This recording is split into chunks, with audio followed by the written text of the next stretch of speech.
인구 감소의 축복, 과밀의 고통을 넘어선 새로운 행복론. 반도의 비좁은 땅에 5천만 과밀 인구가 웬 말이냐. 현재의 10분의 1인 500만이 적당하다. 0.7명 수준의 합계 출산율도 행복한 수치라는 이 파격적인 주장은 단순히 저출산 현상을 옹호하는 것을 넘어 삶과 존재의 근원적인 의미를 재해석하는 시도로 다가옵니다. 제 주변만 훑어봐도 이 주장의 현실성은 명백해집니다. 사촌 형제까지 몇십 명의 2세들을 통틀어 10월에 내 손녀딸이 집안의 최초이자 최후가 될 것 같다는 현실은 교육받은 중산층 집안에서도 나타나는 피할 수 없는 흐름입니다.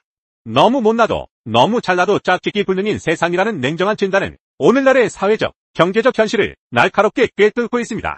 물론 태아들의 태어나지 않을 권리를 생각하면 불완전한 결합이 낳을 수 있는 고통의 대물림은 더욱 우려스러운 지점입니다. 이러한 맥락에서 남아프리카 공화국의 철학자 데이비드 베네어타의 저서 Better Never to Have Been는 한국 사회의 인구 감소 현상을 바라보는 데 있어 새로운 철학적 지평을 열어줍니다. 우리는 흔히 삶을 축복이라고 생각하며 새로운 생명의 탄생을 기뻐합니다. 하지만 베네어타는 삶이 축복이 아니라 저주이며 차라리 태어나지 않는 것이 더 낫다는 파격적인 반출생주의를 주장합니다. 그의 논증은 삶에 대한 우리의 통념을 뒤흔들고 존재의 의미와 가치에 대해 근본적인 질문을 던집니다. 베네어타의 핵심 논지는 고통과 쾌락 사이의 비대칭성에 기반합니다.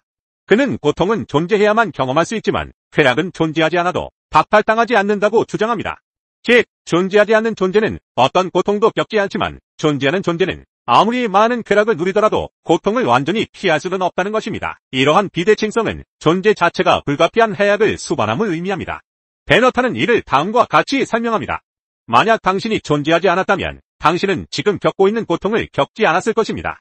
하지만 당신이 존재하지 않았다고 해서 당신이 지금 누리고 있는 쾌락을 박탈당한 것은 아닙니다. 이 논리는 쾌락이 고통을 상쇄할 수 없음을 시사하며 삶의 긍정적인 측면이 아무리 크더라도 존재의 해악을 극복할 수 없음을 보여줍니다.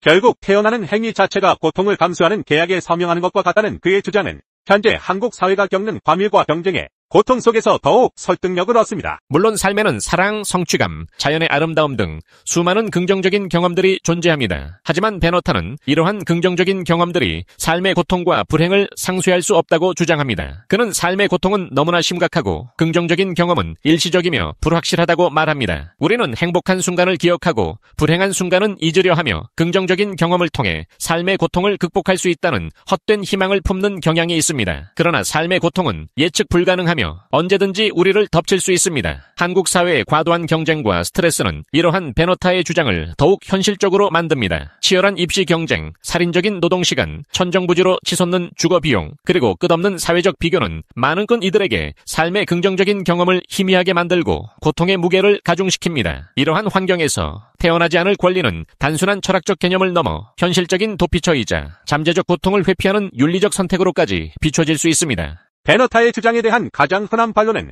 쾌락주의적 관점에서 제기됩니다. 쾌락주의자들은 삶의 쾌락이 고통을 능가하며 삶은 살 가치가 있다고 주장합니다.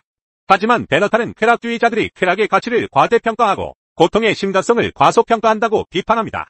쾌락은 대개 일시적이며 강렬한 쾌락은 드물게 나타나지만 고통은 오래 지속될 수 있으며 극심한 고통은 삶을 완전히 파괴할 수 있습니다.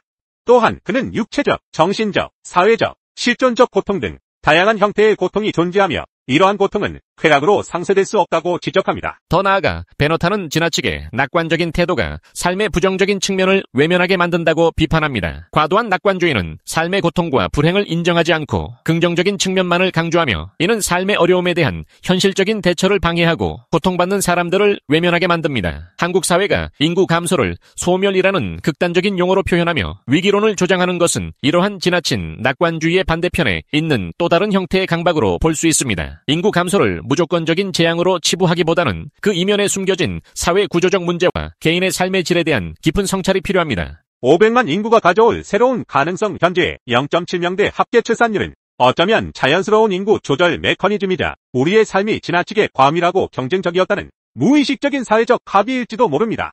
만약 한국의 인구가 현재의 110인 500만 수준으로 줄어든다면 어떤 변화가 일어날까요? 1. 삶의 질 향상과 경쟁 완화. 인구가 줄어들면 필연적으로 경쟁이 줄어듭니다. 입시 경쟁, 취업 경쟁, 주택 경쟁 등 한국 사회를 지배하는 고질적인 경쟁 압박이 완화될 수 있습니다. 이는 개인의 삶의 만족도를 높이고 과도한 스트레스에서 벗어나 진정한 행복을 추구할 수 있는 기회를 제공할 것입니다. 인구 밀도가 낮아지면서 주거 환경이 개선되고 녹지 공간이 확대되며 교통 체증과 같은 도시 문제도 자연스럽게 해소될 수 있습니다. 2.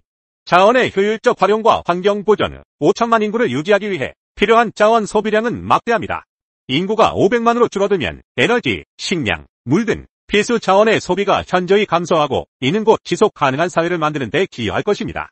또한 환경 오염이 줄어들고 자연 생태계가 회복될 수 있는 여지가 커집니다. 작지만 강한 나라로서의 환경적 지속 가능성을 확보하는 것이 가능해질 수 있습니다. 3. 개인의 자율성과 다양성 존중. 과밀한 사회에서는 개개인의 개성과 자율성이 획일적인 기준에 억압되기 쉽습니다. 인구 밀도가 낮아지면 개인은 더욱 자유롭게 자신의 삶을 설계하고 다양한 가치관이 존중받는 사회가 형성될 수 있습니다. 남들이 다 하는 것을 따라야 한다는 강박에서 벗어나 각자의 행복을 추구하는 삶의 방식이 보편화될 것입니다. 4.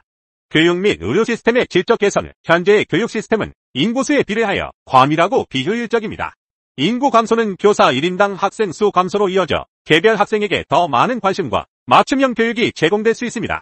의료 시스템 역시 환자 대기 시간 단축, 의료 서비스의 질 향상 등 긍정적인 변화를 가져올 수 있습니다. 이는 태어나지 않을 권리를 넘어 태어난 이들이 최소한의 고통으로 최대한의 삶의 질을 누릴 수 있는 환경을 조성하는 것입니다. 5. 새로운 형태의 공동체 형성. 인구 감소는 전통적인 대가족이나 지역 공동체의 붕괴를 가속화할 수도 있지만 동시에 새로운 형태의 소규모 공동체나 느슨한 연대의 공동체 형성을 촉진할 수 있습니다. 각자의 필요와 취향에 따라 자발적으로 형성되는 공동체는 개인의 고립감을 해소하고 새로운 사회적 연결망을 제공할 것입니다. 데이비드 베너타의 반출생주의는 극단적으로 들릴 수 있지만 그의 논지는 삶의 고통과 불행에 대한 진지한 고민을 하도록 촉구합니다.